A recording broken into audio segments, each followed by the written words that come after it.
ଟିକେ ସାଇଡ ହୋ।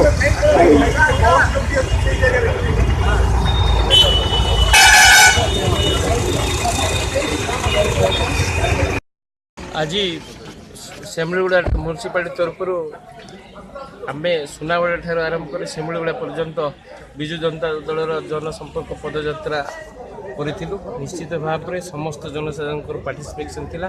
आर उद्देश्य है जे प्रति वर्ष भली चलित वर्ष अक्टोबर 2 रु आम अक्टोबर 11 पर्यंत करूँ, किंतु माननीय मुख्यमंत्री निर्देशित पाणीपाग दृष्टि आम आसंता मास 2 तारिख पर्यंत आगे बढ़ाई। आर उद्देश्य है जे विभिन्न प्रकार जनहितकर कार्यक्रम विजु जनता दल जहाँ कराई लोकों पाखे नहीं पहुँचावा।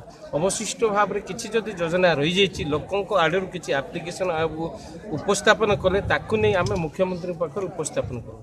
परवर्ती समय यह एक योजना रूपे आसो और लोकों कार्य कर।